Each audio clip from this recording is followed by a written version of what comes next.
Hello, hello, hello, everyone.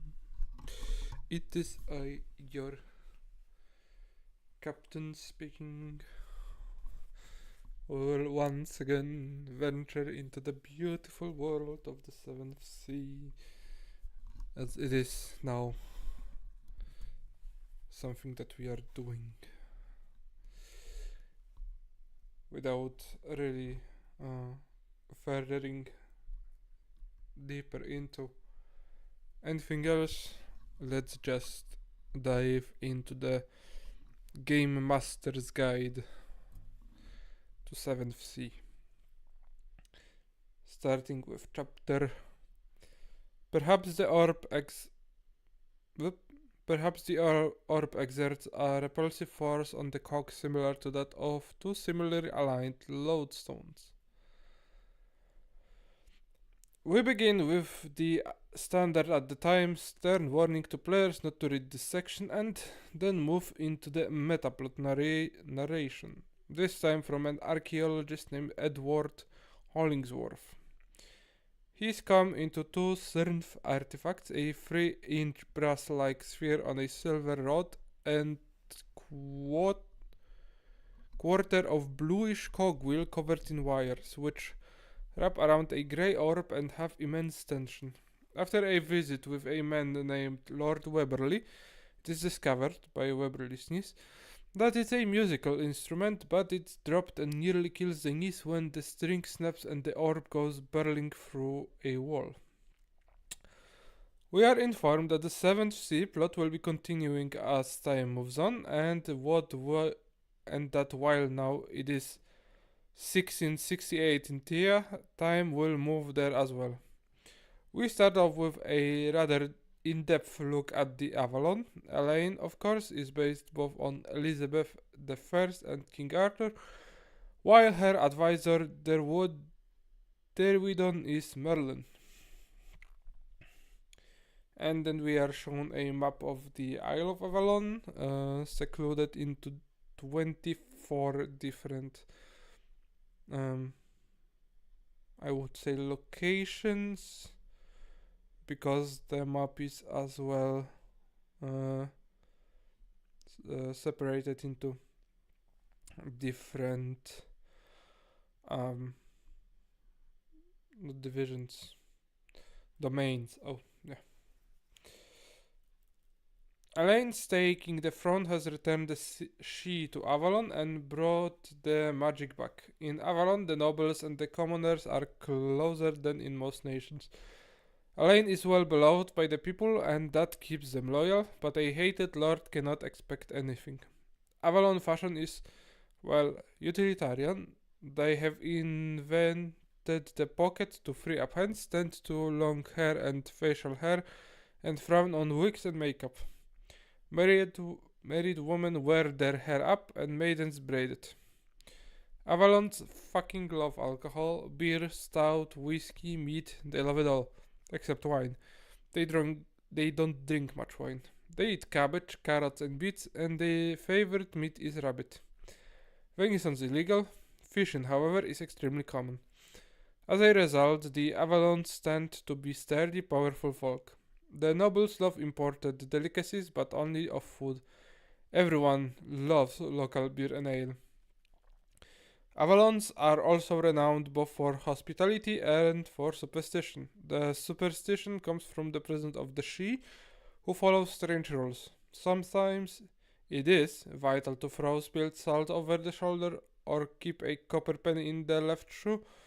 It's also why they are so polite to strangers. The She loathe and punish disrespect, and you never know when someone's a shapeshift She noble. The Avalons love song and story. While the peasants have had their native religion suppressed for 4 centuries, it was not forgotten. Instead, it became legends and ballads. Gods become kings, heroes become knights, but it was all still there. The songs tend to follow patterns such that even if they have never heard a song before, an Avalon can usually join in the chorus of a ballad. They tend to be bawdy, while on the surface such things are punished, the songs mock such punishments even as they tell about it. The old names are coming back too. The ancient Avalon tongue Simru is making a comeback, while where Dift become David and Luen became Ian. Now they are changing back. Which, if I remember correctly, could be read as a metaphor to Welsh. Yes. Yes, Kemru or Kemri is the Welsh name for Wales. So it is an reference to that. There are three religions in Avalon. The objection is the Reformed Vaticines, otherwise known as the Church of Avalon, and the Traditionalists. Most normal Vaticines have left after Elaine declared independence from the church. The Traditionalists, well, they are Druids. Elaine has pioneered a program of religious tolerance, trying to keep the three groups from being at each other's throats. They don't really like each other, and the Traditionalists seem to want to get the church entirely off their island. Scholars, at least, are happy because Elaine doesn't persecute them like the Inquisition does. Avalon's had a parliament for 6 centuries, but the true power still lies with Elaine. While the vocal minority doesn't like her, Elaine's moderate stance on most issues gained her the majority support. Avalon's divided into 7 regions, each ruled by a lord save one, which is the queen's personal dominion. The capital was once Lufon, but Elaine moved it 10 years ago. Now it's ruled by Lord Mayor Nigel Bester, one of the richest and most influential lords of the parliament. The capital is Caerleon, the ancient capital. It had fallen, but Derwydon raised it again, and some whisper he did it in a single night, summoning spirits of ocean, smoke, and fire. It has got a fairy tale castle to back that up. Beyond that, major cities are Wandersborough, pronounced Wanber, the Sailor City, a major port and home to many sailors, and Cardigan, home of the rich and powerful Garloy family. The Garloy are well known as an ambitious family, but they support Elaine as well as any other. Their current leader is a man named Mark, who is married to a powerful sorcerer named Rhiannon. There is also just off the coast, though it seems to wander, the Isle of the Grey Queen. There is a tall tower there containing a woman who has never aged. She sits at a loom and spins. No man has ever sailed there. No man who has ever sailed there has returned, and none have tried for a century. Some say the Grey Queen is a banshee or something even more terrible, but none knows for sure.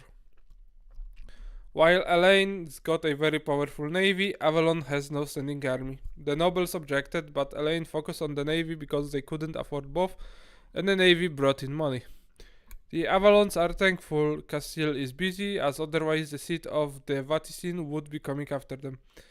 They wish they could help Aizen, but have to keep their own home in order and are friendly with Montaigne so long as they don't seem likely to invade.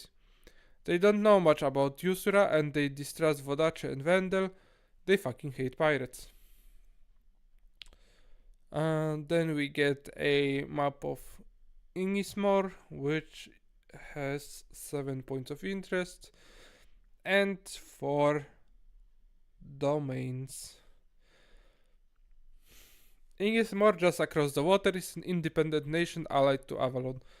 It is ruled by the immortal Obanon, the Ardri, recently returned. Some, such as the king when he arrived, the O'Tools, think he's an imposter, but he's powerful enough and mad enough to be the real thing. Should Elaine lose the Graal or betray the Innish, she would turn on her in an instant, and his wrath is terrible.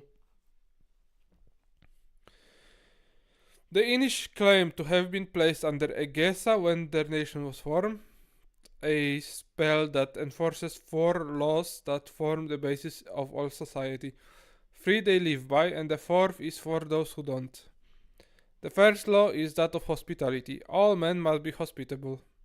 The king maintains roads and travelers' hostels that are free to all, in which violence is punished by death. A host never turns away a guest, and it is expected that those who have will be generous to those who need. When they don't, well, reputation is everything, and rumors travel fast in Insimor. The second law is that of bravery. An Inishman would rather face a painful death than live life as a coward. The important thing to an Inishman is that he dies and is remembered.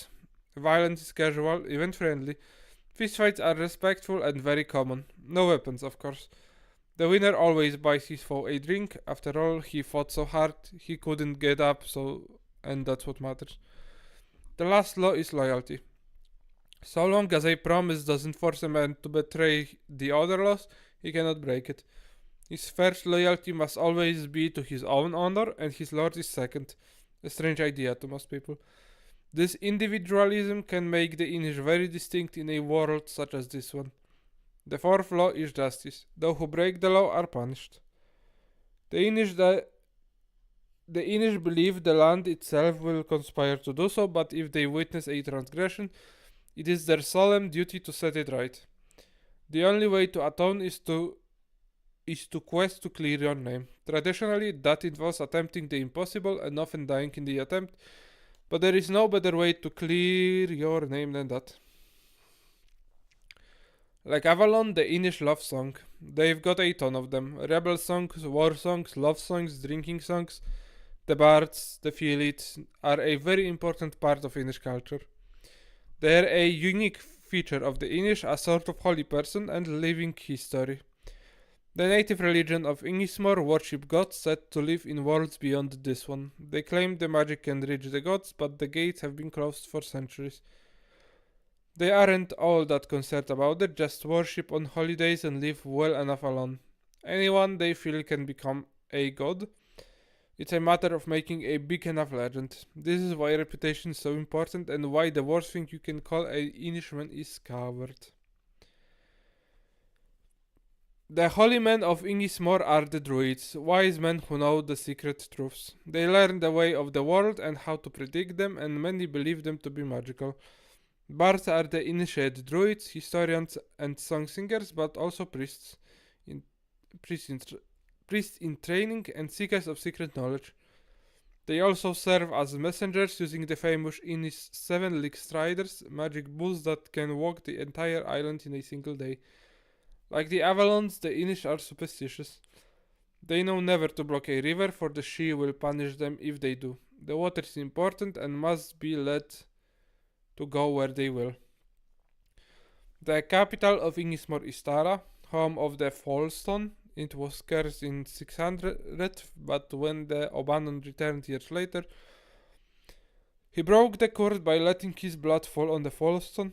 Since then, the city has had 60-foot ramparts guarding her. Beyond it is Karman, the face of Ingismore. Tara is the capital, but Karman is the main port and trading center. And beyond that is the bastion of the O'Tools, Lakwan. It trades exclusively with the Highland Marches, and it is ruled by the O'Tools clan, whose distrust of their High King is no secret. Most of the Inish military is untrained, but their leadership are professionals, fanatics who can whip their followers into a bloodthirsty horde. They have no navy, but many Inish have joined the Sea Dogs. The Inish have few foreign relations, letting Elaine handle it. And now we move to Highland Marches with 15 points of interest. Lastly, for Avalon, there are the Highlanders of the Highland Marches. The Highlands are not an easy country. It's rainy, foggy, and cold. The roads are poor and bandits are common, but this has made them tough and loyal. They are formed into clans, and it is very important to belong to your clan and support it. They wear their clan tartans in public and clan colors all of their culture, from dances and songs to politics. We are told the clan support is roughly like being an American football fan. Nothing to go to war over, but certainly something you might start a fight over. And of course, unite against outsiders. Women are legally second-class citizens. They can hold office or own property, are officially less than men, and could never lead a clan. However, they control most financial matters behind the scenes, and wives are often the most trusted advisors for noblemen.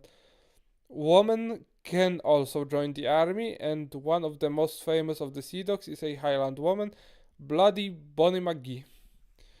The Highlanders have also embraced the idea of aristocratic education, taking to philosophy well alongside hunting and art. They are also consummate politicians, and most are deeply concerned over the well being of the nation, focusing all their work on bettering it. Peasants, on the other hand, tend to keep to themselves, farm or run small shops, and hold boisterous gatherings for beer and song. Honesty is the most important thing to a Highlander. Arguing and even fights are perfectly acceptable as long as they are honest. Breaking your word is the worst sin you can commit, but all this applies only internally.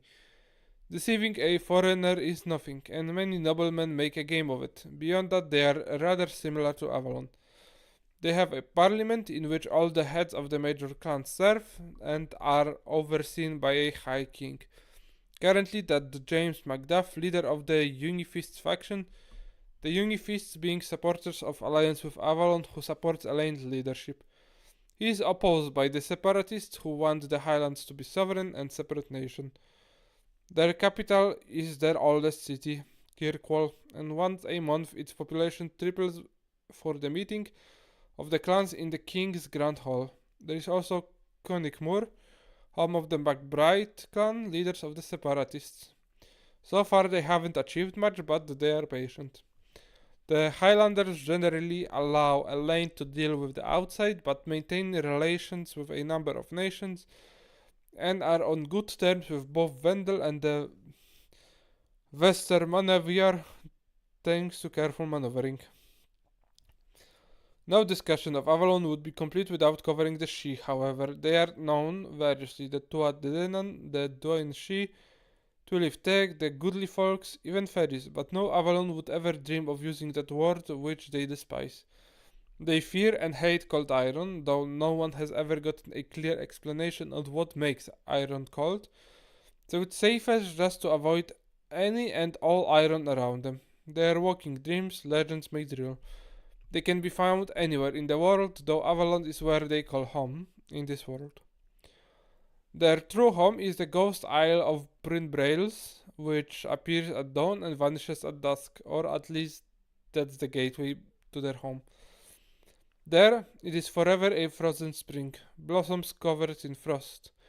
Like humans, the Sidhe have nobles, tall, beautiful nobles with wide eyes and nimble, long fingers.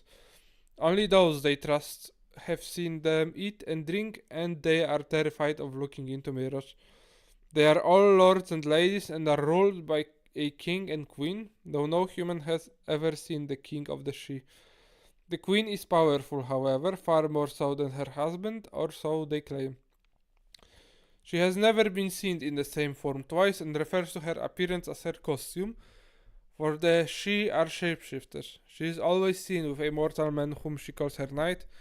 He is usually young, around 16, and handsome, but some say that the knight suffers a terrible fate on the summer solstice.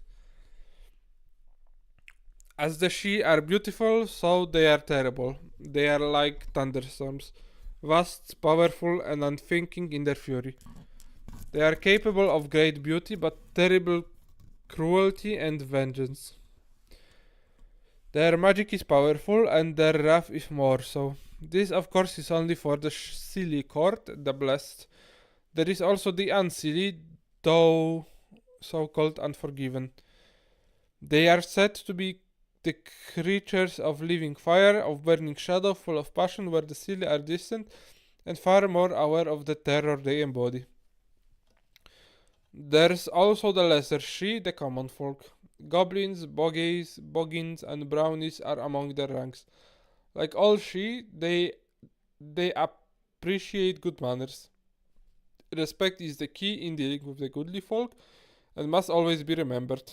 Nobles are always lord or lady, and knowing their full title and using it is a good idea. If a common Sidhe is known to be kind or helpful to humans, he is a hope, and should be called such, but only to do so if you know he's truly a hob. To do so falsely is to show the Sidhe you are a fool and need to be tricked. The Sidhe are also the masters of glamour, far more so than any sorcerer could hope to be. To challenge one to a contest of glamour is an insult worthy of death. There are many superstitions about the Sidhe, and it is up to the GM to decide which are true. They include things like turning your clothes inside out protects you from glamour, spreading salt on your windowsills and below your door will bar Sidhe from a building, Sidhe cannot cross running water, and bells frighten and may even harm the Sidhe. Some important folks. Queen Elaine is a careful, cautious woman who is constantly working to maintain the Avalon Alliance and is almost always seen with her 12 personal knights. She also wants to keep her support of the Sea Dogs officially secret. Her primary advisor is Derwidon, a man with one red eye, which can see the past, and one red eye, which can see the future. He cannot, however, see himself in either, and so he doesn't know how old he is. He wants to keep Elaine in power, though he has no idea why it's so important. The leader of Elaine's knight is Sir Lawrence Love, and he is the best of them all. He is strong, powerful, brave, and has a number of secrets. He is a full-blooded Sidhe who was cursed by a witch who was once his lover. When she learned he intended to leave, she put him to sleep and cut off his hand, replacing with an iron one to destroy his magic. Since then, he has become a mortal man, beginning to age and losing much of his power. He is terrified of old age, and the other Sidhe casts him out as a cripple. He is afraid of death, but hides it well, and he is in love with Queen Elaine. Due to that love, he has given up all hope of returning to the Sidhe. The Obanon, meanwhile, is a terrifying madman who claims to be centuries old. He loves Incimor, but his moods are dangerously unpredictable, and he's been known to kill men for saying things he thinks are stupid. And lastly, there is James Macduff, the second High King of the Highlands. He's a canny and shrewd politician who enabled the Avalon Alliance by supporting Elaine. He wants to preserve it as long as it is convenient, but he doesn't think it will last forever, and his ultimate goal is to ensure the Highlands come out on top when it goes bad. Next time, Castiel. So yes, so far we have seen how the land of the United Kingdom of the Seven Seas presented, and it is probably very much true to what people could expect. Next chapter. Lord Weberly dropped the object in surprise as every one of his hunting hounds began a most mournful howling.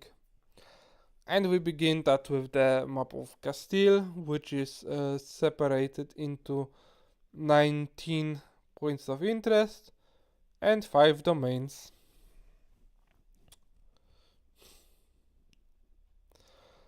Castile's people tend towards the relax. They live full lives and they see no need to rush, mostly. Sure, there's a war on, but that's over there. But go into a monastery or university and everyone's rushing. They are too busy experimenting and researching. No time to eat, no time to sleep. This is only one of the contradictions of Castile. Good King Sandoval was forced to take the throne when his elder brother disappeared and his father Salvador Aldana died in 1664. Sandoval believes his brother is still alive and wants to find him, and he is indeed right. You see, Sandoval's older brother is secretly the pirate Allende, the founder of the Brotherhood of the Coast. He has no desire to take the throne back, but he's definitely interested in ensuring his brother stay alive. He is in close contact with El Vago, and it was he who asked El Vago to protect Sandoval. The assassination attempt on Sandoval are plotted by Cardinal Verdugo. El Vago cannot yet prove this, but he's gathering evidence to try. Castile is primarily rural, with each part of the land or rancho governed by a noble family led by a don. Castile's people are patriotic, prideful, and often a little bit xenophobic. They are devout vaticines, acknowledging king and church as equals, though Sandoval, the boy king, has caused a Sirder, his youth counts against him. After him there are land-holding dons, and after them the ones without land. Merchants are next, then the commoners. However, social status is of lesser concern to Castilians. The great focus of Castile is La Familia. There's no such thing as extended family. Uncles are family, cousins are family, second cousins twice removed are family. Families are important and loyal to each other, usually tracing their heritage back to a common matriarch revered by all. No matter what family does, they share blood. And that is what matters. The most unforgivable sin is to kill a family member, and the worst punishment they can level is ostracism from the family. Castilians are prone to la nostalgia, a sort of homesickness when they are away from their country. It is largely because Castile has tended to ignore the rest of the world, focusing on itself above all, and to leave it is a shock. Until recently, the nobles have stood apart from the peasants, joyful street parades, dances, and other festivals, but with the Montaigne invasion, they have adopted the peasants' customs and became far closer to their people, banding together against the invaders. Castilian music revolves around the guitar, which has single handedly defined Castilian sound. To them, it is the perfect instrument. For the first time since 1386, when the royal family all died of plague, the King of Castile has been denied the title of Rex Castillum by El Concilio de Razon, the Cardinal's Council that acts as his advisors. They have instituted a constitutional monarchy instead of allowing him absolute power, and they are essentially running the country. They aren't, however, very good at it, being priests rather than good governors. The Castilians are not fond of Avalon thanks to her split with the church, but are too busy to act against them. They don't mind Aizen so much because there's little chance of danger from there. Montaigne, of course, is hated for their invasion. They pay almost no attention to the pirates after the destruction of their armada. Nusuro has little contact with them, as does Vendel. Vodace and Gassil have long had a heated rivalry due to the split in the church. The most important people of Castile include, of course, Sandoval, who is trying his best to be a good king. He's been learning mostly by listening to his main advisors argue with each other. Elvago, of course, is a flamboyant masked swordsman whose skills at disappearing make many think he's actually a Montaigne sorcerer. He just wants to protect Sandoval and fight the Inquisition. Esteban Verdugo is one of the king's advisors and head of the Inquisition. He wants to save souls by any means necessary. He will do literally anything if he thinks it will save a soul. Torture, murder, anything. And if he thinks you are sleeping, better to kill you now and ensure you go to heaven. The king's other advisor is Andres Bejarano del Aldana, an excellent statesman who is concerned above all with the state of the people. He is a good swordsman who once fought alongside Elvago to protect the king. He focuses on keeping Castile happy over military matters, unlike Verdugo, and the two are bitter rivals. And then, of course, there is Headmaster Salvador Garcia, once a bishop in the church. After the Hierophant's death, he resigned in disgust at the political maneuvering he saw. He is a firm supporter of the Invisible College. And now we move to Aizen with 12 points of interest and 6 different domains. Aizen is disorganized and shattered, but it is coming back together slowly. Its internal discord is a problem, of course, but all of Aizen is trying to recover from the damage of the War of the Cross. National pride is strong, they are all Aizens and they are ready to fight for that. There are 4 classes in Aizen: the Adel, the nobles who live in grand castles; the Solden, the mercenaries who are the next wealthiest. They often form military academies when they grow old. The Bauern, the peasantry who farm Aizen's infertile land, they have suffered much and tend to be angry. And the last class was created by the War of the Cross, the Waisen, the orphans. Their homes were destroyed and their families killed in the war, and they have no real support. Many die of diseases and other for trespassing where they once lived. The adults claim they are easy to identify. They are the ones who don't shield themselves when beaten. The Aizen are a straightforward people, straight talking and blunt. They will lie for a friend, but no for no reason, and they see little point in sparing feelings of those they don't like. A friend is often called a Ruken or back, meaning that the Aizen would trust him to defend his back in battle. An Aizen will never abandon a friend unless asked and expect the same. The trust they have is very strong. Their customs are rougher than in many other lands, which can take foreigners off guard, and they have a little trouble with quietness and subtlety in speech and action. The Aizen have become less demonstrative now. Holidays often go uncelebrated because work must be done.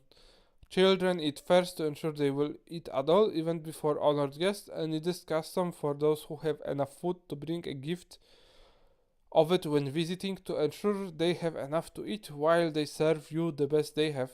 The Bauern believe it is bad luck to touch a Waisen, that their bad luck is contagious and must be washed away with bathing. Their music tends toward the idyllic and quiet, unlike their customs.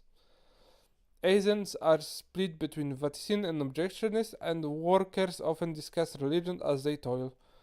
The mercenaries, regardless of religion, often wear necklaces bearing the name of pious mercenaries of the past.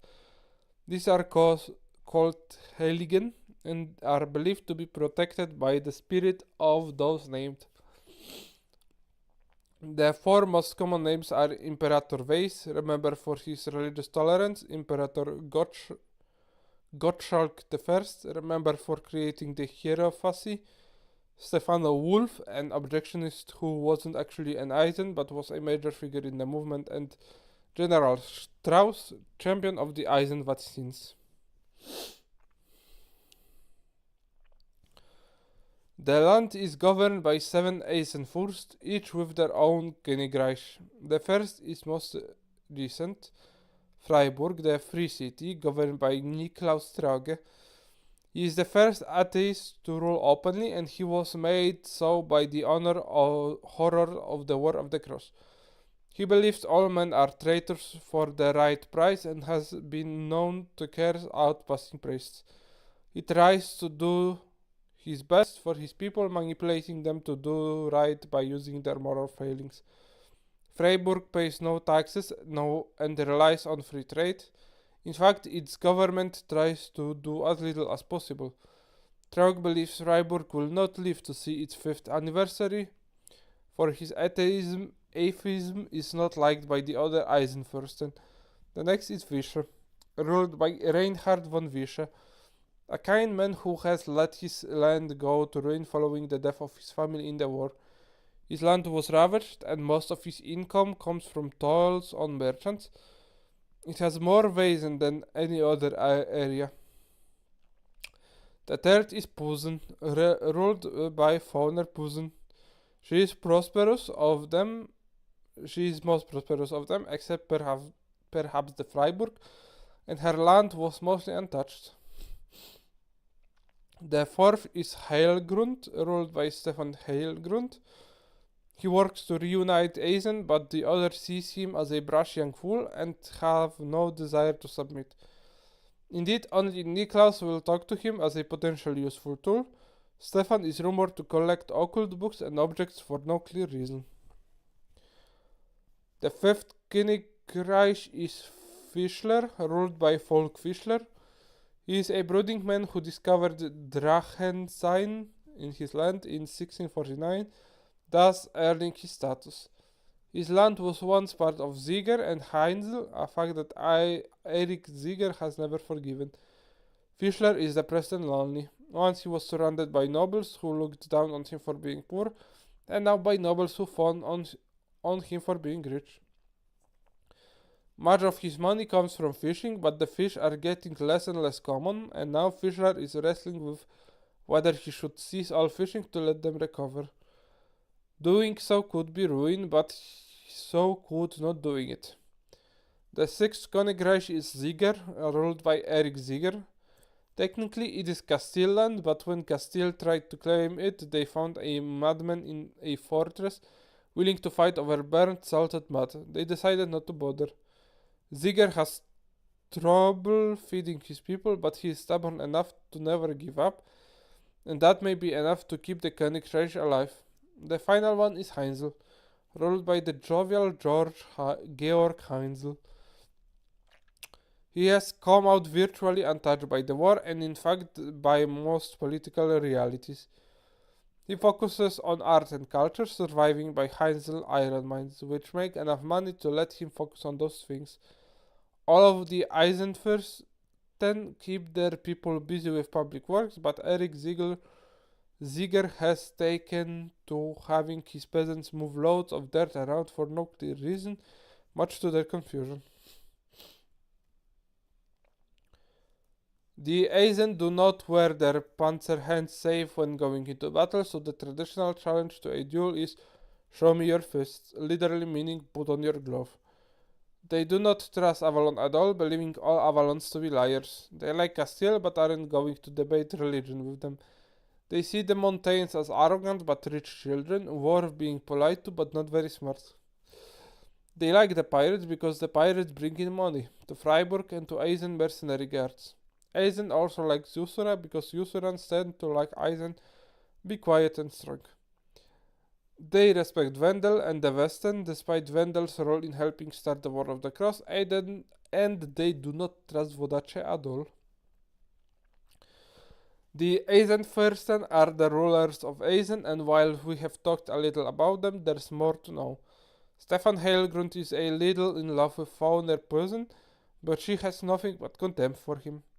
He desires sorcery powerful enough to reunite Eisen.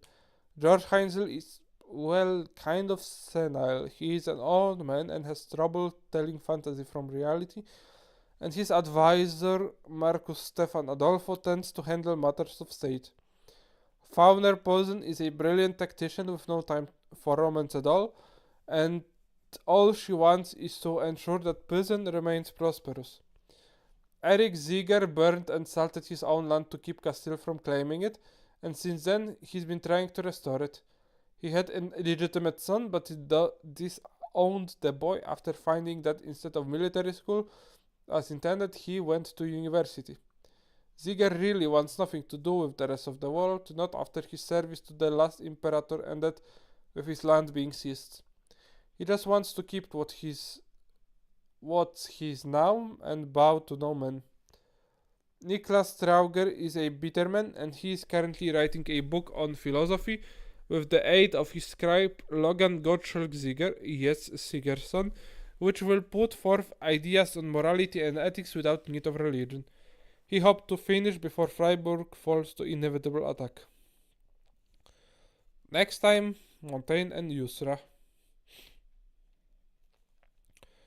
Being stuck at home with a head cold makes it easy to read and post.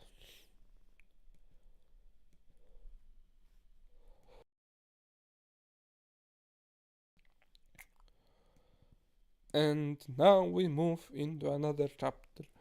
There is a silvery rod somehow driven through the middle of the sphere which is impossible to remove.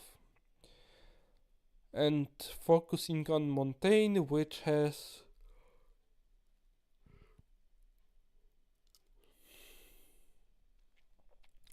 15 divisions and 19 points of interest, which is a lot, not gonna lie. Montaigne nobles, as expected, are decadent in the extreme. They've got far more money than they know what to do with, and nothing better to do than make trouble. The entire country has been practically excommunicated.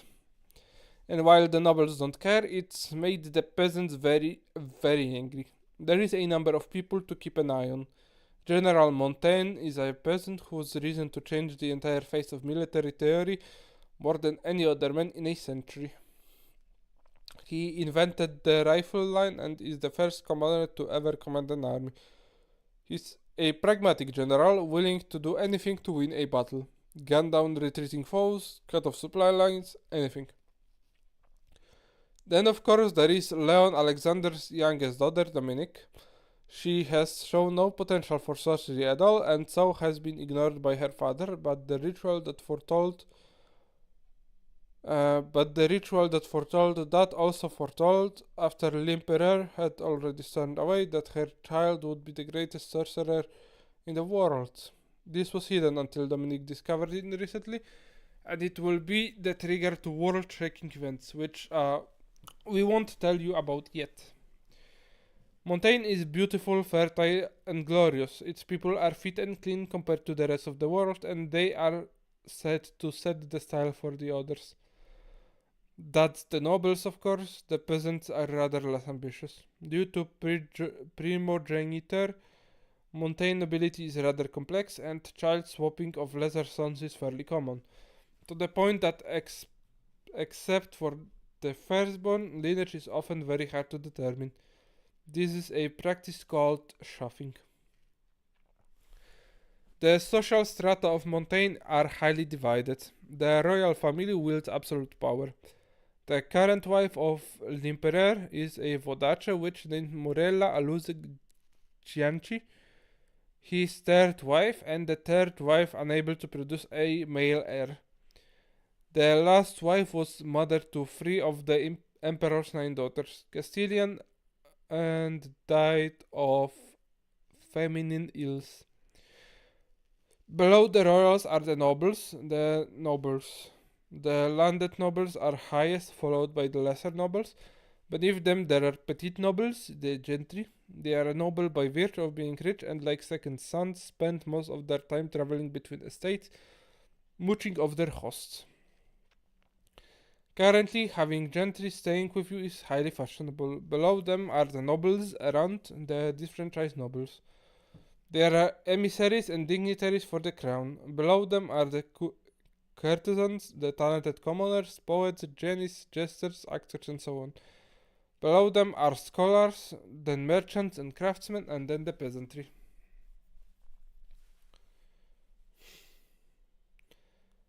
The nobles avoid confrontation and are oblique to the extreme in all they say. They speak through metaphor, wit, and envy, and few have the will to go against trends and consensus. Precedence is also very important to them. The peasantry are rougher and more direct. They are taught that complaining is rude, and so, unlike the nobles are humble and accepting. Montaigne is the head of philosophy, art, fashion, and music, but all of that is driven by the nobility. Their music tends to be slow, but a composer named Wolfrand von Hazel is trying to change that. He's Asian, but is adored by the Montaigne. Religiously, the Montaigne have been Vatican until very recently. The last two kings saw spiritual decay, and the nobles are rejecting religion. They openly oppose the church and support secular movements. The peasants, however, remain devout Vatican and are very unhappy with the change. Currently, there is no cardinal of Montaigne since the last one's death, and one cannot be elected as all the bishops have gone missing. Montaigne once ruled Avalon, but today they remain trade partners and try to ignore the old grudges. They are, of course, invading Castile with intent to conquer, and the war is seen as a righteous rebellion against the church. The Montaigne don't much like Aizen, though they are publicly cooperative. They also hate pirates, but are refusing offers of assistance from Vendel at fighting them. Recently they have invaded Usura, though no one is sure why the Emperor ordered that. They trade happily with Vendel and Vodace, and of course the Emperor's wife is a Vodace noblewoman.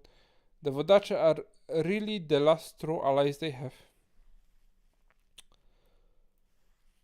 Some major figures, well, of course, there's Emperor Leon Alexander de Montaigne XIV. He is the most powerful, arrogant, and narcissistic man in the world. He's also eccentric, flighty, and prone to losing interest in his own projects. His wife is Imperatrice Morella du Montaigne, a powerful fate witch who married him for political reasons. She is worried that she will be killed for bearing only a daughter and recently awoke to find a black strand attached to her. Sordid tradition states that a sign of impending death. So now she plans to flee Montaigne before she can be killed. Her daughter is Dominique de Montaigne, recently married to General Montaigne. She is torn between loyalty to her husband and her father and is unsure which side to take. Secretly, she commands a web of spies of in the courts of the world who keep her informed. Her husband is a loyal soldier, but his peasant birth and refusal to follow trends has made him an outsider in court. He is direct where they are subtle and he doesn't like it much. Under him is Jean-Marie Roy de Erain, head of the Musketeers. He is known about the peasant unrest, but has sworn to protect the emperor and cannot break his word. He tries to get the people cared for, but few listen or care. The only way he could ever break his vow is if the emperor turned traitor to his own people. He is married to the emperor's daughter, Anna. And now we move to Usura with 7 points of interest and 5 domains.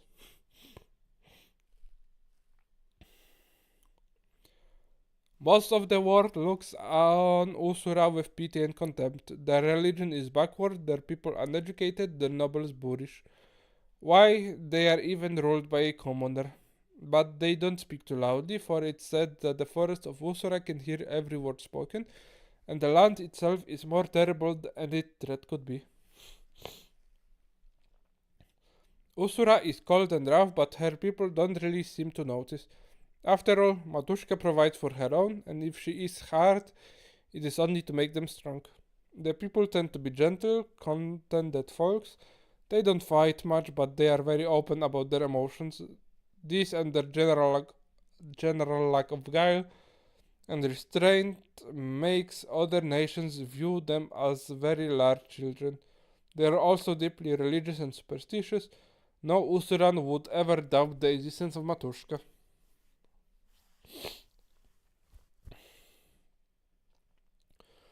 There are two classes in Usura, Mujik and Boyar. The Mujik are the peasants and the Boyars are landowners. Among the Mujik, great respect is given to the big and strong. Physical contests are common, from arm wrestling to tug of war. Women are not barred, but tend to prefer contests where their superior stamina makes up for their lesser sheer brawn. Boyars, meanwhile, derive status from the amount of land they own. Sure, a boyar can compete, but power is all about land. Because of the physical distance between villages and the deadly cold, hospitality is hugely important to Usurans. To refuse a traveler food and lodging is the same as killing him. Thus do Usurans get their reputation for generosity, and of course for being insulated when refused the same. This also gives Usurans a reputation for hot tempers, as they don't take being so gravely insulted lightly. The Usurans have little care for strict table manners or for nudity taboos. They have communal steam baths, and the casual attitude towards stripping down is viewed with shock by other nations, as is the Usuran ability to handle a rough treatment of the body, going from steam bath to icy snow and waters in instants. Usurans work hard in the summer, and in the long winter they take great love for alcohol, making the winter a long drunken revel. Important talk is done over sveci, spiced tea at the kitchen table, the most important place in the home. On the last day of the week, all Usuran's Mujiks take 2 hours to pray to Matushka and the prophet at the village altar, led by the most learned men in the village. Most villages don't actually have a priest. The most important day of the year is Rebirth Day, the anniversary of the bargain with Matushka. On this day, every Usuran, even the smallest child, pricks their finger with a needle and spills a drop of blood onto the soil for Matushka. Usturans are also famous for wood carving and special miniatures, which can be incredibly small and detailed. Their music is loud and boisterous like them and often a bit off key. They are meant to be sung as a group and usually are spirituals that praise the land or fairy tales. The Usuran Orthodox Church is the religion of the nations, combining the teachings of the first prophet with worship of Matushka, the Earth Mother. She is said to appear as an ancient matron with iron teeth and nails. Children must be polite to her, for she eats rude little boys and girls and takes no inheritance. However, she rewards respect. The Usurans are close to nature, feeling it is a moral guide, something that often confuses outsiders. The teachings of the second and third prophet are ignored due to the strongly Usuran sense that if something was right the first time, why change it? Governance is by the Gaius, a mujik selected by Matushka at the death of the previous Gaius. It is never ever a boyar.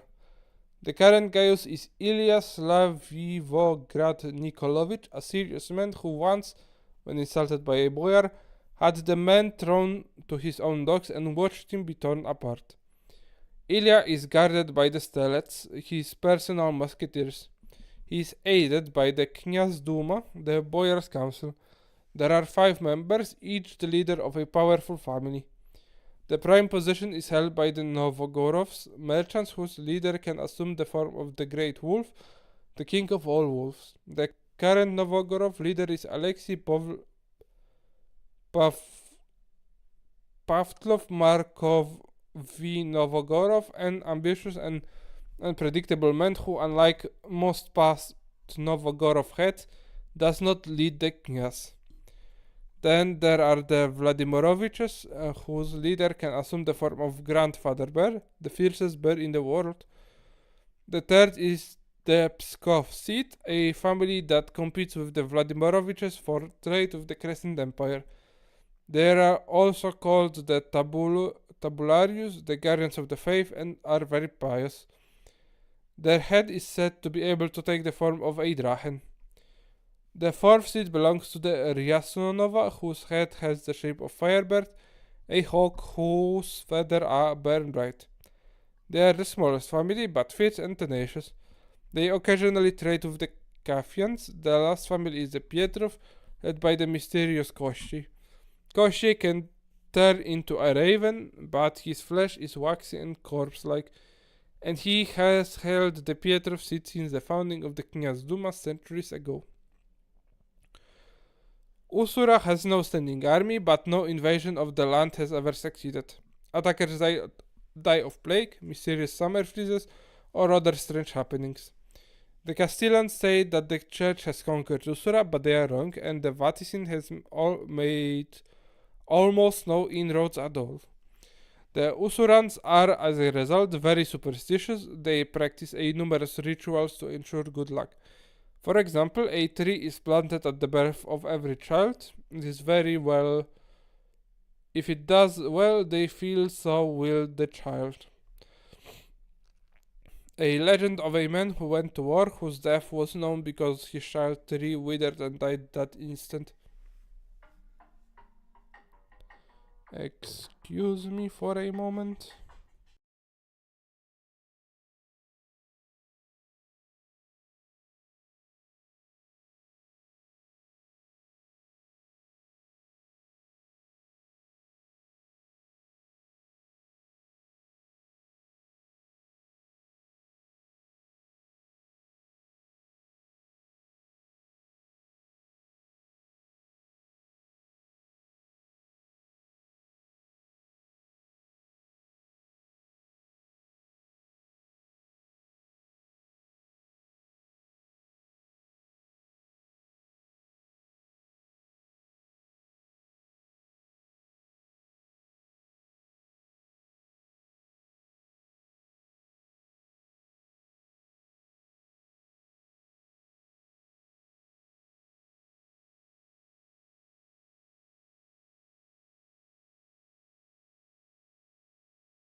And we are back after a short, unplanned break.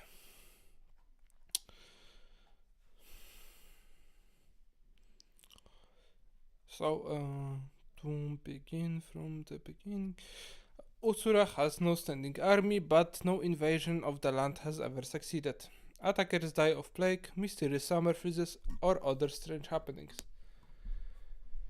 The Castilians say that the church has conquered Usura, but they are wrong, and the Vatican has made almost no inroads at all. The Usurans are, as a result, very superstitious. They practice numerous rituals to ensure good luck. For example, a tree is planted at the birth of every child. If it does well, they feel so will the child. A legend tells of a man who went to war whose death was known because his child tree withered and died that instant. Even numbered flowers are used only for funerals, and on a wedding day, the bride wears a fishing net over everything else. The knots will keep her safe from harm, and knots are believed to defeat against sorcery. Every home in Ustra is said to have a domovoi, a protector spirit that is also a prankster, stealing socks as well as generally being friendly.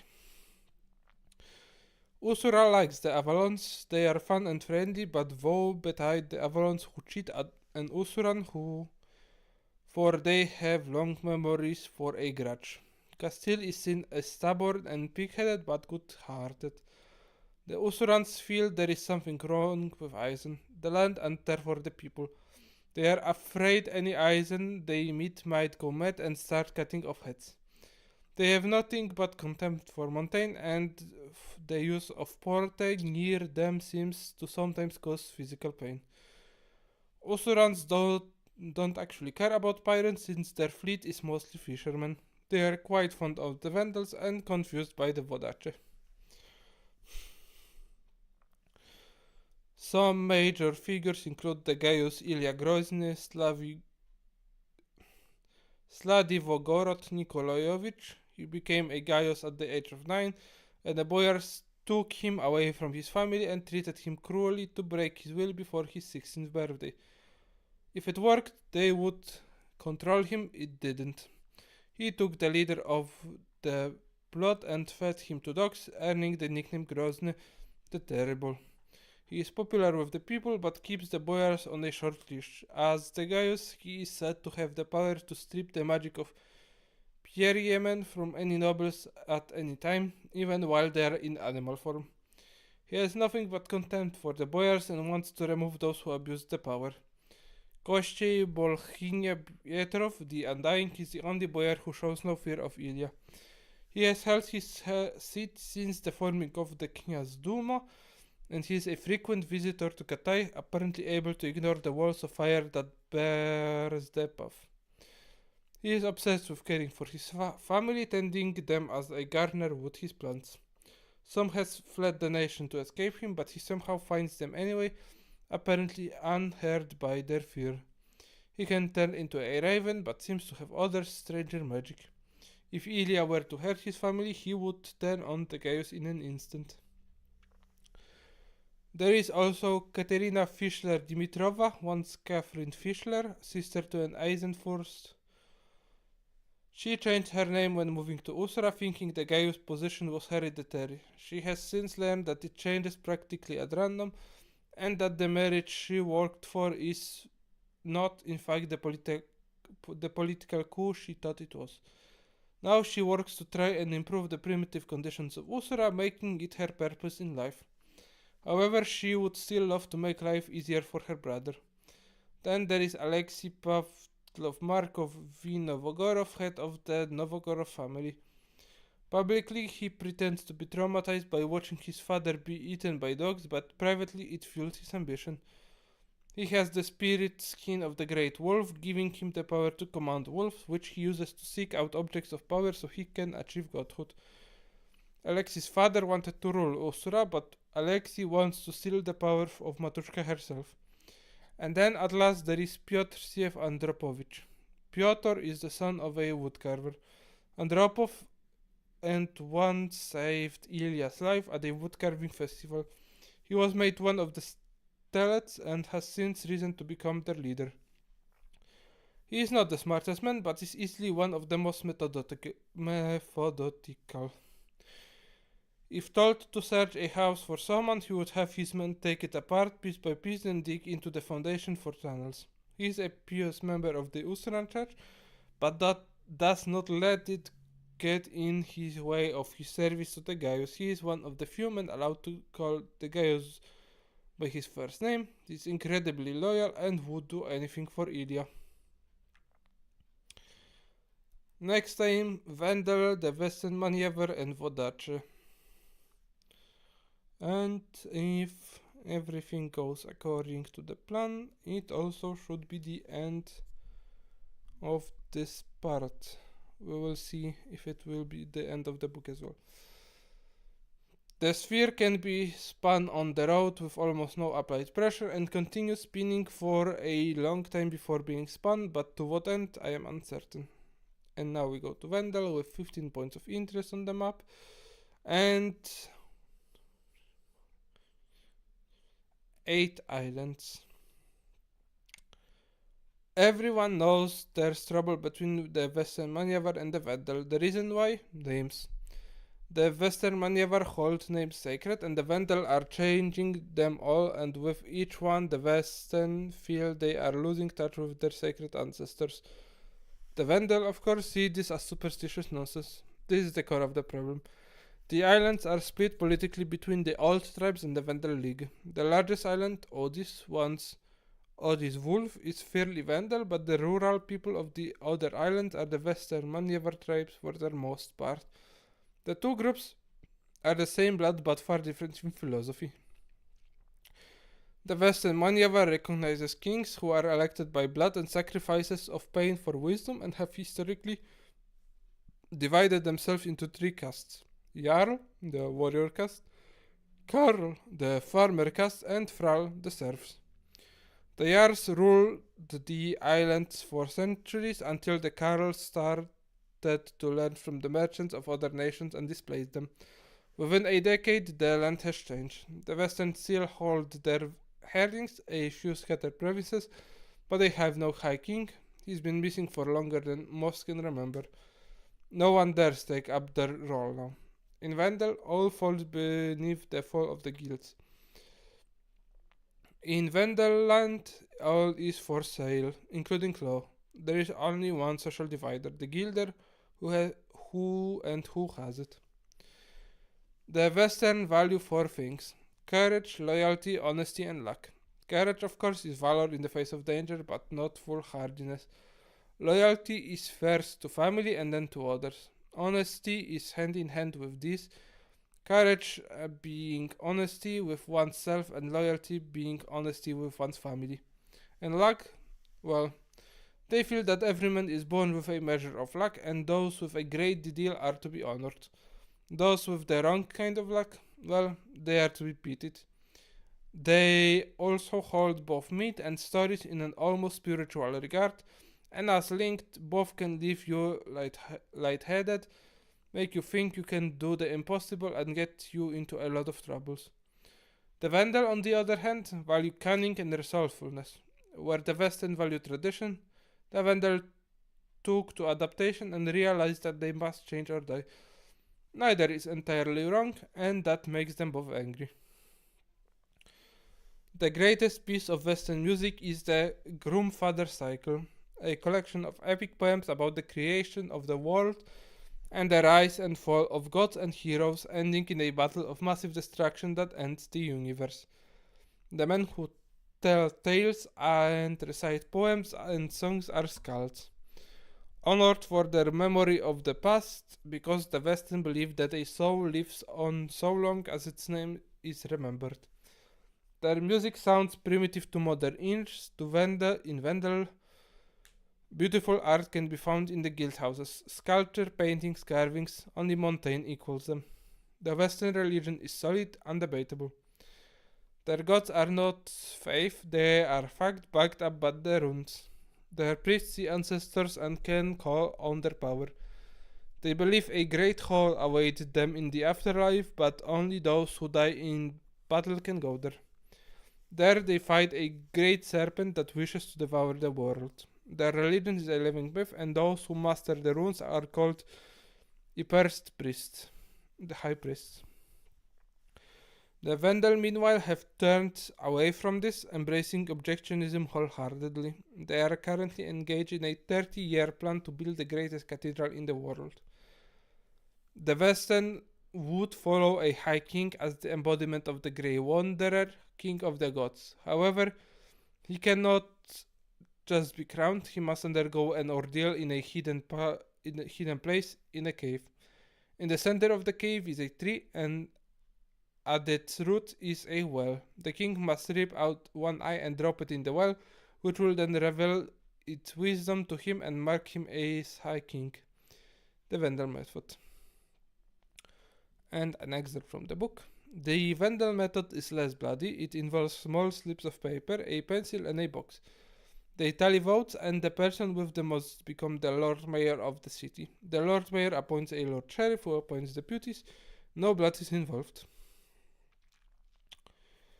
Western law is simple and to most people backward. When needed, they form an impromptu court called a thing, which deals with problems.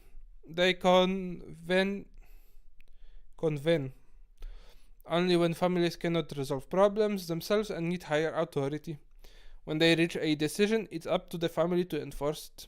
This means weaker families have little chance of justice, and that's part of why the Carls broke away and became the Vendel League.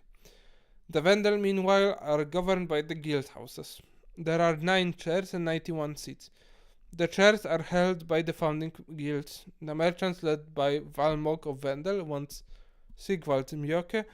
The sailors, led by Alan Trell of Vendel, Ni Arvor Trollsen. The carpenters, led by Joris Brack of Vendel, once Brackenjor. The blacksmith, led by Sela Cole of Vendel, once Selma Kolbjorsen. The gen is led by Lorraine Weller of Avalon. The Usuri Guild, led by Red of Vendel, once Reidar Angenstangen. The brewers, led by Georg Skart of Vendel, once Jorgan Skardral. The miners, led by Eladio Balestros of Castile, and Joseph Walker, butler of the deceased Imperator Rienfestal of Eisen.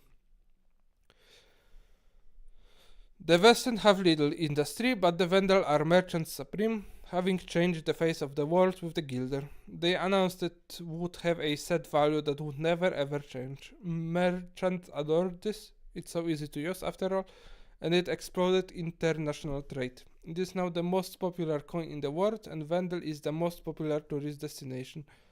The Western military is primitive with rune enchanted axes and clubs, but they are rather hard to face since many of them are apparently able to stand back up from being shot.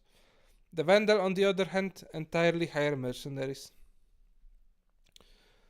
The Vendel were an ally to Elaine when she took the Avalon throne and remain one, but Avalon tends to be appalled by their treatment of the Western. The Inish are said to crew Western ships, but the Obanon never answers questions about it. The Western and Castile are suspicious of each other, but Vendel need Castile's help if they are to displace Vodacha as the master of all trade. The Western, meanwhile, hate the idea of the Inquisition and hate Castile by proxy. The Vendel have been making lots of money on Eisen and refuse to even accept the Eisen old coinage, replacing it with the Gildur. Eisen is actually accepting this. The Western have warned them against Vendel, however, and believe the Vendel are seeking the secret of Drachensein. Montaigne and the Vendel League are great allies and friends since they've become both very wealthy of each other. The Western Manyavar hate the Montaigne nobles and would do something about him if they could. Usura and Vendel have little interest in each other, but the Western and the Usurans get on quite well with each other. Vodacha and Vendel hate each other because they are engaged in a trade war, while the Vendel no longer consider them a threat, while the Western are looking to them for funding to be pirates. Here's important people. Valmok was the man to have the idea for the Vendel League, and he is one of its chief's power. He lives opulently and loves to be the center of attention. easy since he's an entertaining and powerful public speaker. He wants to turn Vendel into the leading power of the world and to live with every luxury. Joris Bragg of the Carpenters is a quiet, introspective man who hates the idea of war. His greatest possession is a tiny golden egg containing a tiny house which he claims he won in a woodcarving competition in Usura, though no one remembers him ever going there. All he wants is to keep Vendel out of war, for he knows the suffering it brings. And there's Bolly Colson, a Lerdom adept who works for Vendel. He's an objectionist who looks on the old religion as a heresy and sees Lerdom as just another type of magic, neither good nor evil. However, he has recently met a Western, master of Lerdom, who has told him he will never master the power, for the final step is faith. He wants to spread Lerdom to the Vendel to help them assume their rightful place in the world. Among the Western, there is Gunrud Stigensdottir, said to be 150. She may be even older. She lives in a cave overlooking Kirk, and while the Vendel would love to get rid of her, the three men to try came back deaf, dumb, and blind. She is a seer, a mouthpiece of the gods, and has no desires beyond to serve her purpose. And the greatest secret is that of Gjavik Asbjörnsson, a Western maneuver thief. He was fleeing Vendel officials when he fell into a hole where he found a cave. In the cave was a tree, and at the roots of the tree was a well. He made a promise, ripped out an eye, and dropped the eye into the well. In a single breath, he became High King of Western Maneuver. He doesn't want it. He hears voices, sees visions, even occasionally the glimpses the future now, but it makes his head ache and his nose bleed. The voices tell him he has a destiny, but he just wants to go back to the way things were before. He knows if his actions are discovered, the Vendel will kill him, and so he wants to hide until he can convince the voices they picked the wrong man. And now we move to Wodaczy, which has 8 points of interest.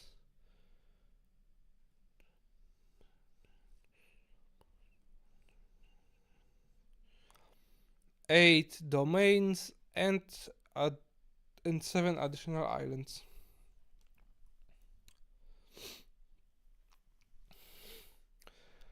Wodaczy is a dangerous place.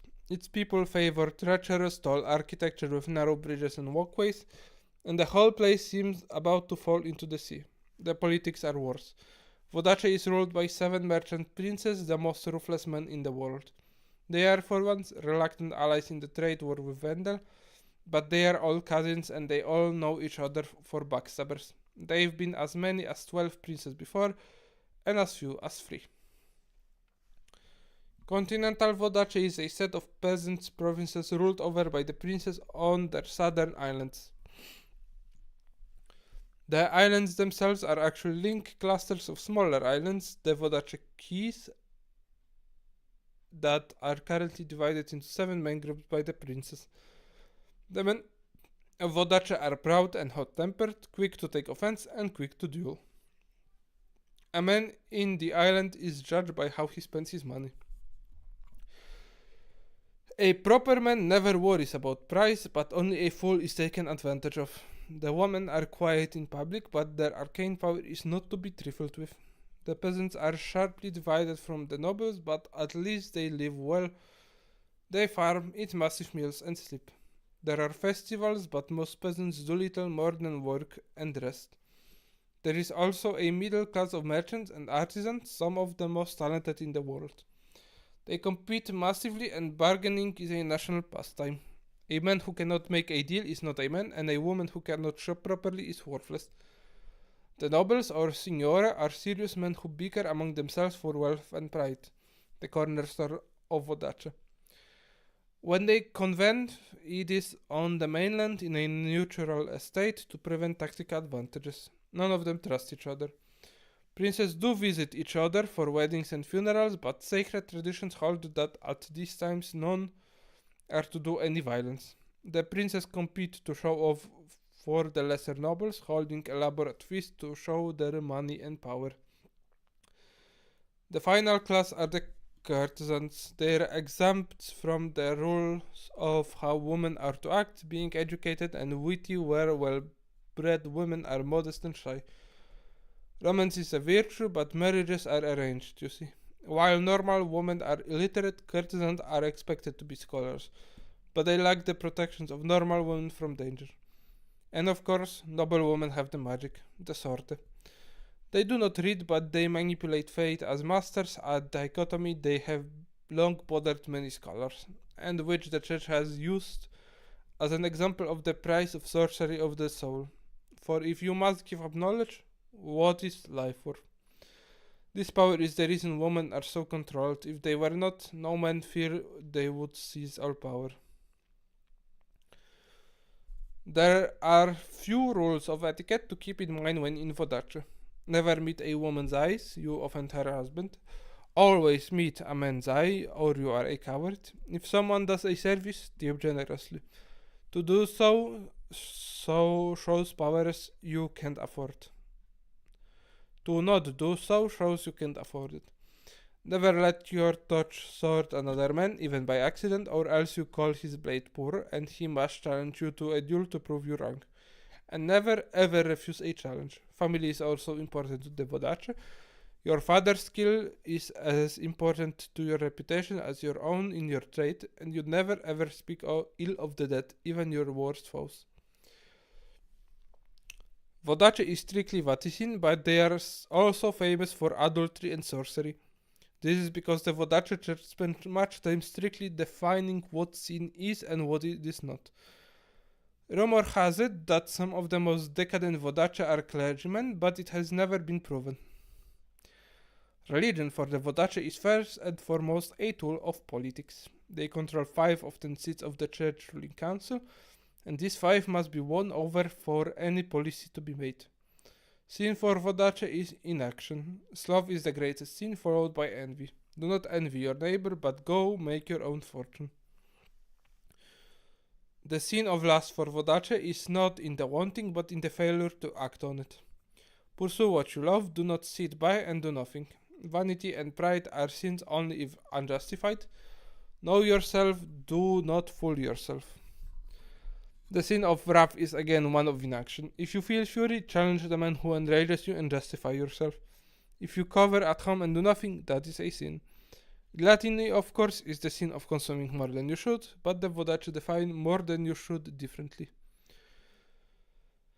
The 7 princes come from 7 families to be succeeded on death by their eldest son. 3, Bernoulli, Falsici, and Villanova, have enough power that they might attempt to unite Vodache, and each of the three tries to manipulate the lessers to support him. So far, none have yet gotten the backing to try a coup.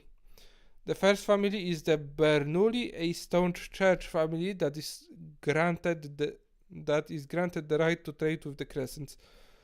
Their leader is Gespucci Bernoulli, a devout man who is growing old. His sons are taking on more duties of trade and frequently travel to the empire of the Crescent Moon, and the sons are far more decadent than the father. The church is turning a blind eye for now, but when Gespucci dies, who knows what will happen. The Falsici family is led by Donello Falsici, who believes in doing one thing, and doing it perfectly.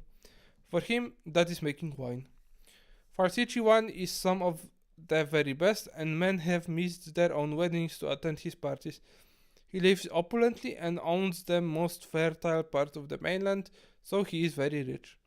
Bottles of his wine have been traded for entire estates.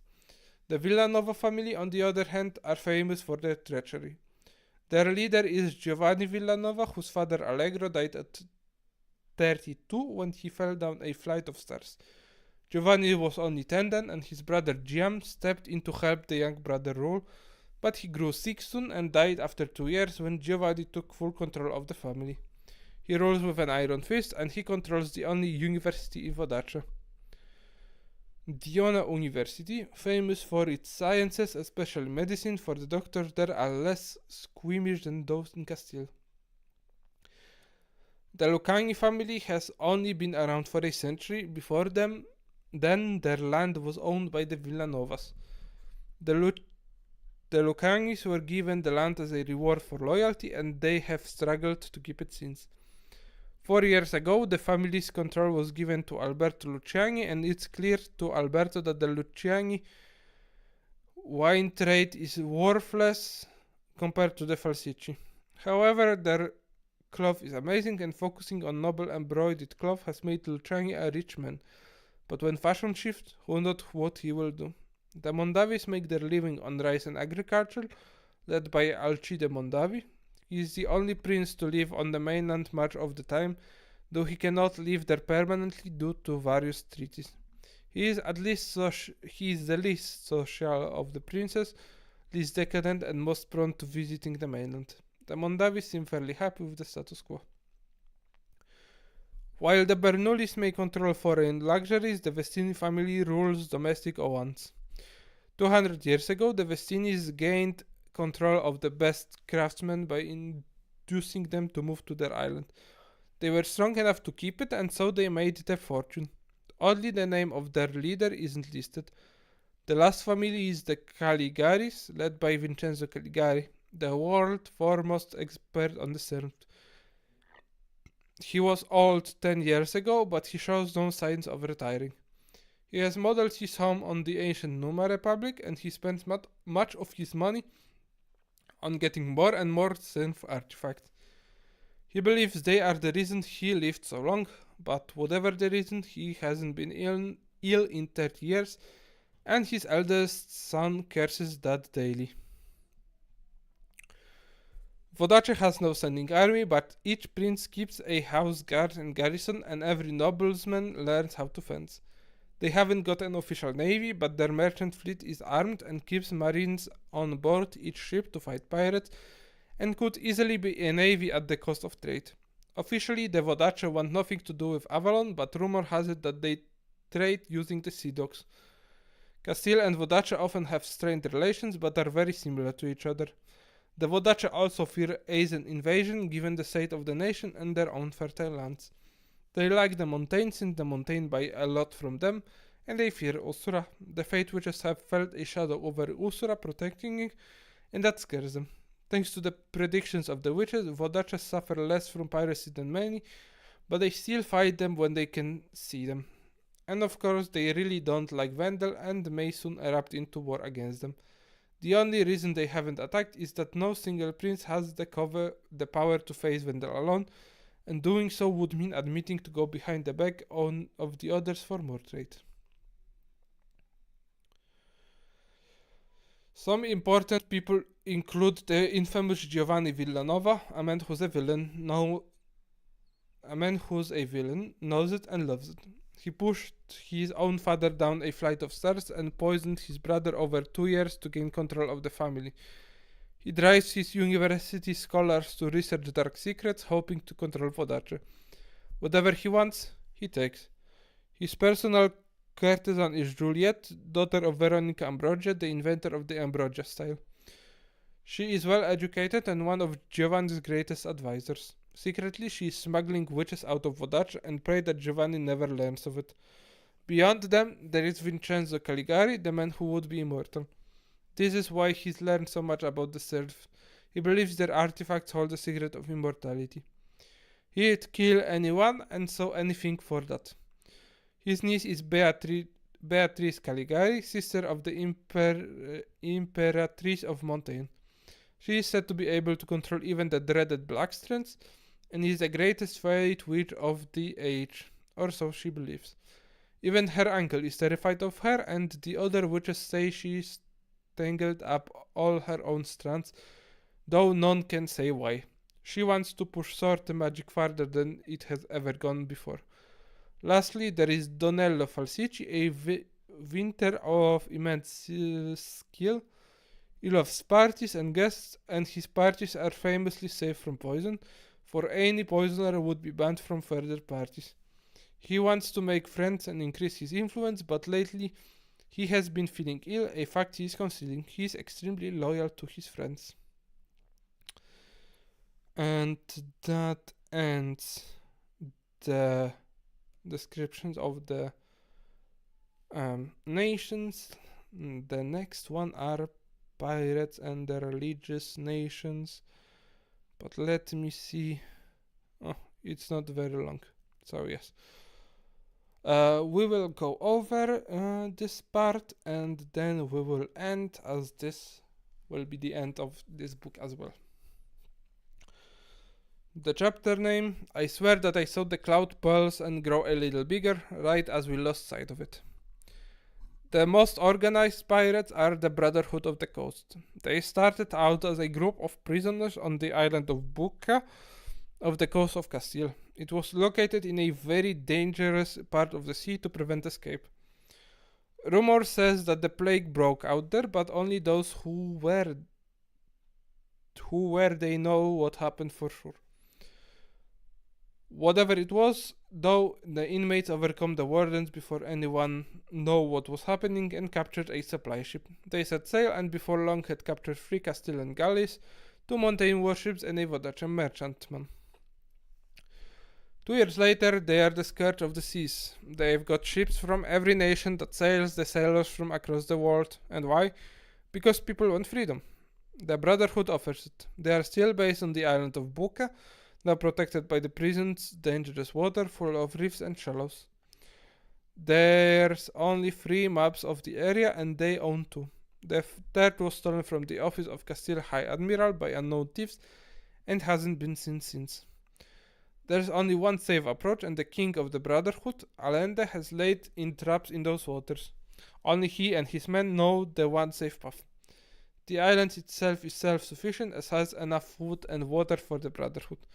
The local seas are also full of leviathans, the greatest whales. No one knows why they school in the area though. The Brotherhood is the first true democracy. All of its members, men or women, has a voice and a vote. Public forums are common, and anytime there is an issue, it gets put to vote when the talking is done. The Brotherhood grows 3 times its original size since it was formed and is now practically a small nation. The most common name for members is Buccaneer, after the island, but that name can only be applied to the original prisoners there. Anyone else using it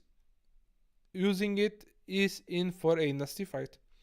All of the members, though, are brethren. Allende is their leader and likely to remain so. He is clever, resourceful, and ruthless. He also knows the water of Castile perfectly. He avoids attacking Castile vessels, unsurprising since he is in fact a Castile prince, as we learned before. He is surprisingly talkative with his men and they are all loyal to him. His favored targets are mountain warships. Beside him there is the famous Jeremiah Berek, famous for both his daring and his idiocy. He is an Avalon nobleman, captain of the Black Dawn. He's got no real experience on the high seas, which accounts for his reputation for stupidity. But it also makes him hard to predict, and he's used very unconventional tactics before. He's more at home in cart than at sea, no, but he makes up for it in charm and daring, and he loves to attack Castile and mountain ships to get more gold for Avalon. Another famous pirate is Reis, a bloodthirsty villain with wild eyes and thick black hair. He's the most feared pirate of the 60s, famous for his wicked ancient scythe, which can cut through iron and bone like paper. He only cares about money, and he's getting a whole lot of it to go hunting for synth artifacts. Unlike many pirates, he's a psychopath. He doesn't negotiate, he doesn't banter, and he never ever leaves survivors. Another feared pirate is the crescent man named Khair ed-Din. He's bloodthirsty but also devoted to the teachings of the second prophet. He's been seen to pray after his battles and he has captured and kidnapped entire villages, leaving the empty buildings burning as he sails back east. He seems to have only one goal: to capture slaves. He speaks no languages of the modern world or even Old Tane. And of course there's Ingvild Olafsdottir, a fisherman's daughter who learned the art of lairdom. When the Vandal destroyed her village to make a new port, she turned to piracy for vengeance. She commands the ship Revezin and has captured 7 merchant ships so far, putting her on the list of threats to the Vandal League. She's a small woman with no real warrior skills, but her Western maneuver crew are more than capable of making up for that, especially with her magical aid. She wants nothing more than to truly hurt the Vandal. But what of the Vatican? Well, the Inquisition's leader, Cardinal Esteban Verdugo, truly believes he is doing good. Sure, he is ruthless, but he and the average Inquisitor believe that the Inquisition saves souls, setting men on the right path by torture, or any other means necessary. Legion, after all, is a terrible foe who must be fought with any weapons. But what does the rest of the church believe? Well, they believe that sin is a failure of character. It is making the easy choice, the dishonorable but pleasant choice, the choice we know is wrong. That knowledge is the Creator hand guiding us, and to keep it strong, the church prescribes penance for sins. But no one is truly lost, for sin exists, and that we may learn the virtue of forgiveness, the greatest of them all. Sorcery is a sin because it wasn't granted by the Creator but the enemy, Legion. Sorcerers who die having not atoned and controlled themselves inevitably fall to the abyss. Cleansing the soul is done by study of the word, enlightenment, and penance, often via counseling and guidance by priests. The Creator, Deus, is said to be just, forthright, and noble. He is not human and cannot be judged as one. He is neither harsh nor gentle. He is demanding, but only to educate, never to punish. He is rarely active and is neither truly male nor female. Both sexes are derived from him. He is, in fact, creation itself, and man can become closer to him by studying his works. Learning about nature and the world is the way to get closer to the divine. The world is not imperfect, though men perceive it so. That is the eternal puzzle, the great creation. It is a test of understanding, and that is what all men need to understand. There is no evil, only the illusion of evil. There is only sin masquerading as evil. The world is as it is, and only human judgment applies the word evil. Injustice, however, is caused by man's free will, but so is justice. It is man's duty to make justice where injustice is, to put right what is wrong. Deus gave this gift of free will to teach us duty. Bad things happen because people sin, and sin does not affect only the self but ripples outwards to hurt others as well. After death, the soul, which all creatures, not just humans, have, passes on to a waiting place, the Aletorum. There it sleeps. Souls are sinful fall to the adversary, Legion, the collective of demons who wish to overthrow the Creator and steal his creation. This is because corruption weighs down the soul, sending it to the abyss where Legion devours it for power.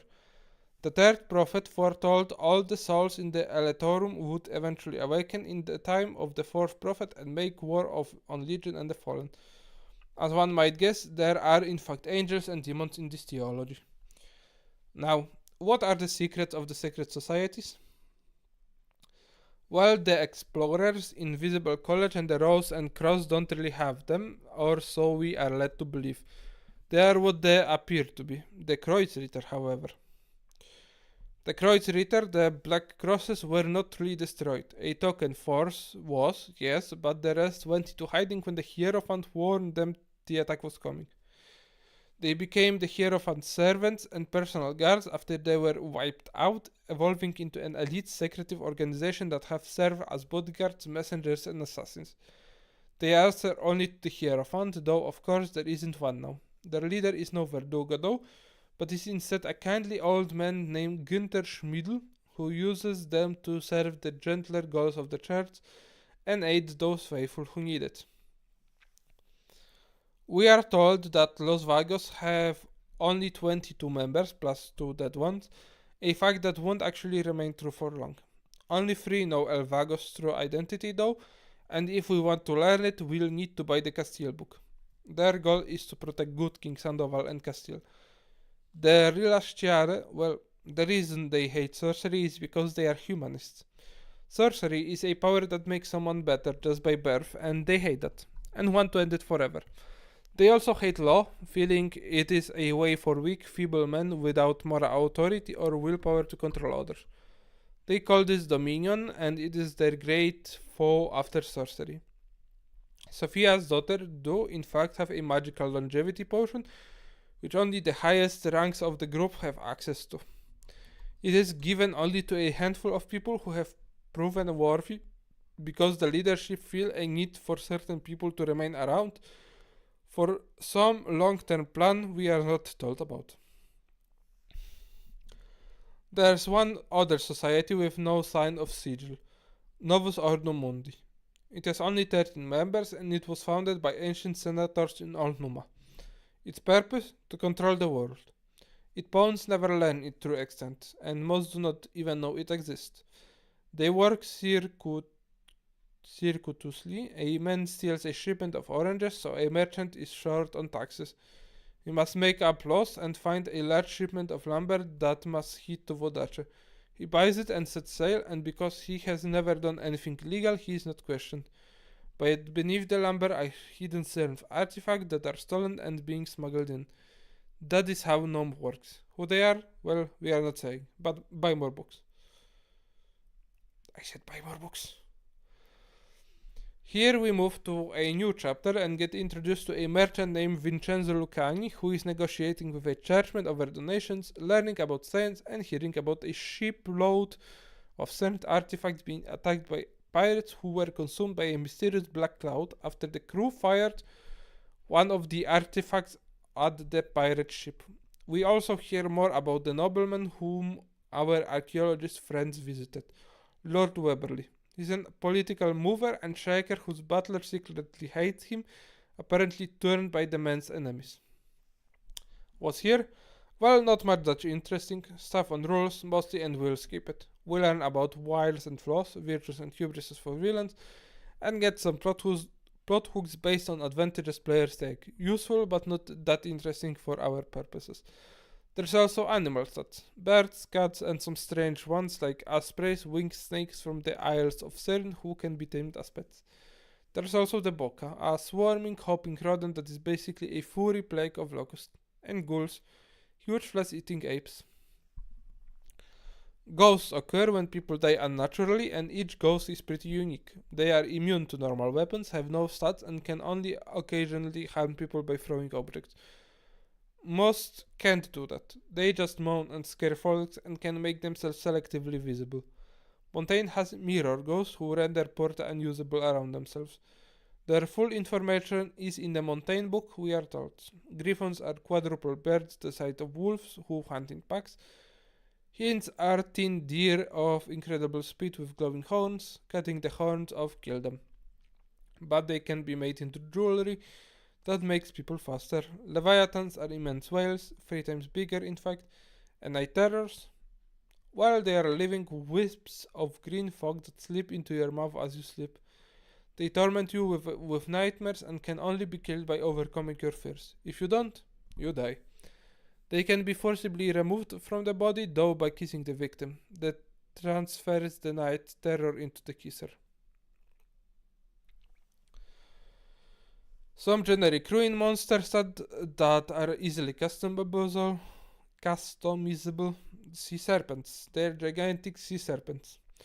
Sirens are merfolk who feed on human flesh and aren't that bright. They pretend to be drowning to get folks to come into the water, and the siren song is the noise of pleasure they make when eating.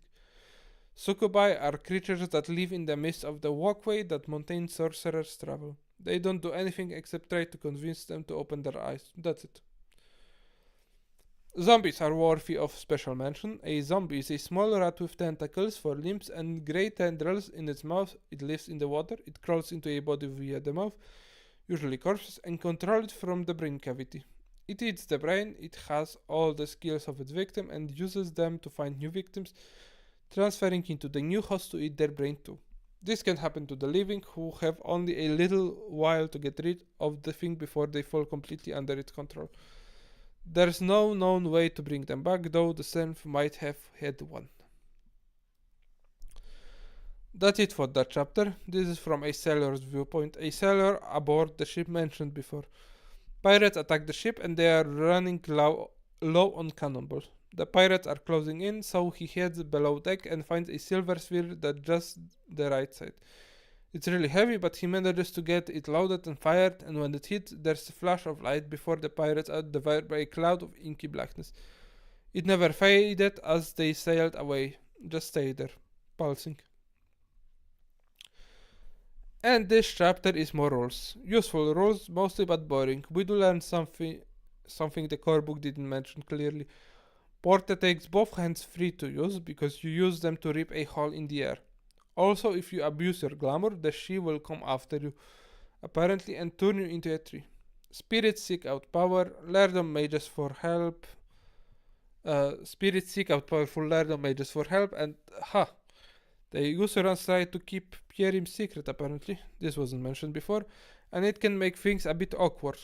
It is, however, the magic that feels the best when used. Glamour is overpowering, Lerdom is a rush of energy, but also dangerous and painful when it goes wrong. Porta is terrifying even for the mage, and Sorte is disconcerting and frustrating, but Pierre for comfortable and happy. And that's really it for interesting content in this book. We get a short story about a nameless swordsman defeating a squad of brutes with ease, and then GM advice. It's not nearly as good as the player advice, while it covers don't be a dick and strongly advises against killing PCs because in this genre that just doesn't happen. Villain leave death traps or just leave them alive to suffer.